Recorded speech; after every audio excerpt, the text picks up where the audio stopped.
Radio Classique, l'invité de l'économie. Il est 7h49 sur Radio Classique et c'est la présidente de la CFE-CGC qui est donc mon invitée ce matin. Bonjour Carole Couvert. Bonjour. Merci d'avoir accepté notre invitation. Vous avez été reçue comme les autres centrales syndicales par Jean-Marc Ayrault hier à Matignon. Comment s'est passée cette entrevue ? Racontez-nous. Écoutez, nous y sommes allés pour la CFE-CGC avec des inquiétudes.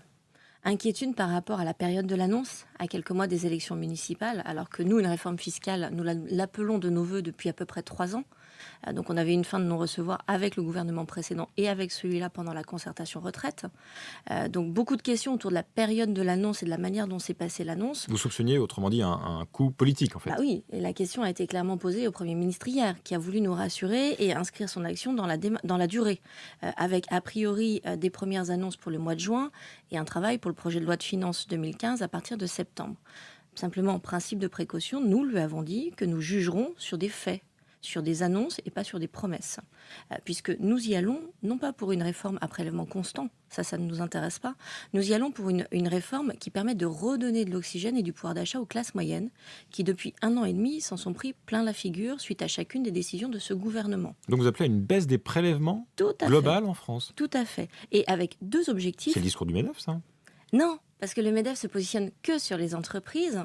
Nous, à la CFE-CGC, nous nous positionnons dans une logique gagnant-gagnant entre les salariés et les entreprises, ce qui veut dire que, dans un premier temps, nous demandons de redonner de l'oxygène aux classes moyennes, donc du pouvoir d'achat aux classes moyennes, et dans un second temps, nous demandons à redonner de la compétitivité aux entreprises, et plus particulièrement aux TPE et aux PME, qui aujourd'hui payent en moyenne 28% d'impôts sur les sociétés, pendant que les grands groupes payent plutôt 8%, les grands groupes du CAC 40.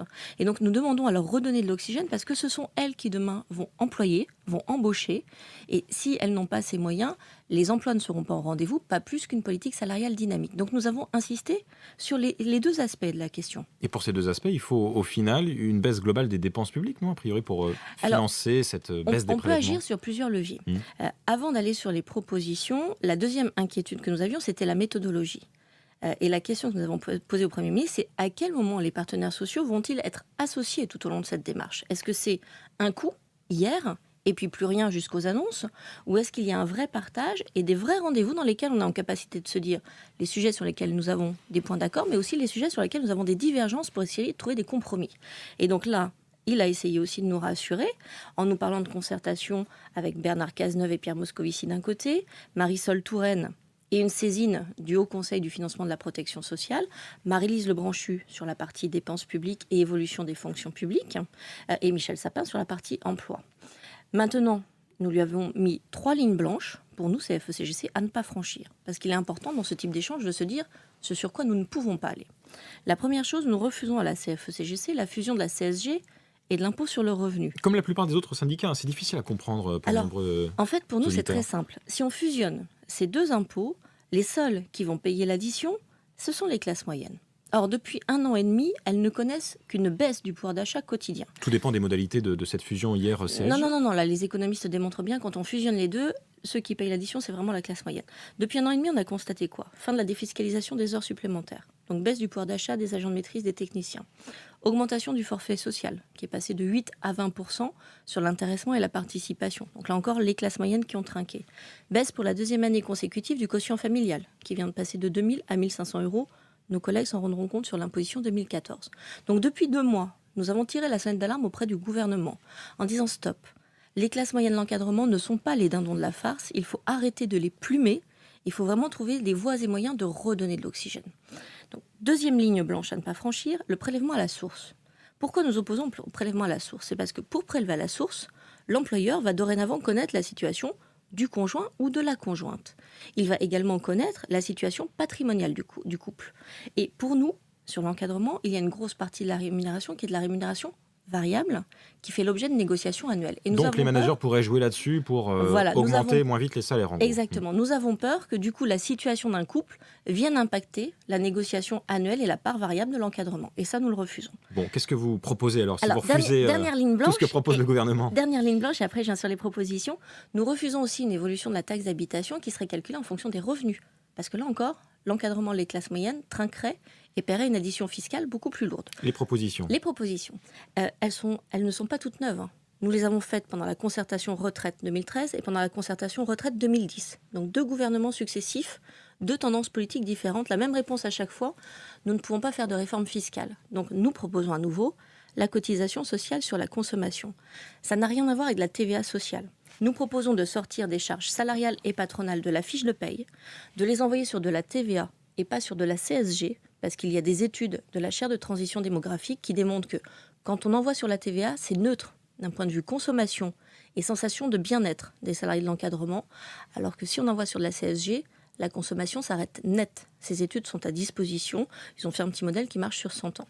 Avec cette mécanique, entre les baisses de prélèvements patronaux et salariaux, le transfert sur la TVA, on reste sur quelque chose pour la maladie qui est neutre financièrement. On finance différemment.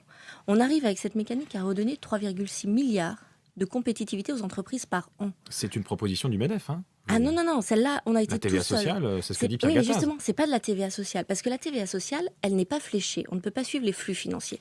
La TVA sociale arrive dans les caisses de l'État, et après, c'est au bon vouloir de l'État de renvoyer les sommes ou non pour ceux à quoi c'était prévu. Nous parlons de cotisation sociale pour pouvoir suivre les flux financiers et qu'ils ne servent pas à renflouer les caisses de l'État, mais qu'ils soient bien utilisés pour la protection sociale, et c'est très différent. En tout cas, hausse de compétitivité pour les entreprises et hausse de la TVA de l'autre côté pour financer tout ça. Avec une neutralité sur le pouvoir d'achat. Oui, ça c'est typiquement une innovation sociale et c'est typiquement la manière dont la CFE-CGC veut fonctionner pour les salariés de l'encadrement et les classes moyennes. Le temps nous presse, Carole Couvert. J'ai une dernière question. Sur cette réunion hier soir à l'instigation de la CFDT et de la CGT sur une sorte d'union politique face à l'inquiétude qui monte notamment en Bretagne, les bonnets rouges, etc. Pourquoi la CFE-CGC ne s'y est pas rendue à cette réunion organisée par la CFDT et la CGT? Alors, nous n'y sommes pas allés puisque le sujet c'est l'emploi et le pouvoir d'achat et il se trouve qu'on ne s'est pas réveillé hier sur ces deux sujets à la CFE-CGC. Ce sont les axes de programme que j'ai présentés en avril au congrès de Saint-Malo. Ce sont nos priorités pour les 3 ans qui viennent et nous ne nous réveillons pas après les bonnets rouges. Nous avons de nombreuses propositions. Aujourd'hui, ce qui est fondamental, c'est de faire entendre la voix de l'encadrement des classes moyennes, qu'ils retrouvent du pouvoir d'achat, que nous arrivions à trouver les chemins de créer de l'emploi en France et de l'emploi durable. Donc pour nous, ce qui est important, ça n'est pas l'égalitarisme qui est prôné par certains, c'est bien l'équité et de permettre à chacune et à chacun d'être reconnu en fonction de son implication, en fonction de son niveau de responsabilité. Nous tenons à faire entendre cette voix différente, ce qui veut dire qu'à partir de maintenant, je me pose en chien de garde au service des classes moyennes et de l'encadrement pour vraiment faire entendre leur voix dans les débats qui viennent. Message adressé à la CFDT et à la CGT. Merci beaucoup, Carole Couvert, présidente de la CFE-CGC, invitée de l'économie de Radio Classique ce matin. Il est 8h moins 3.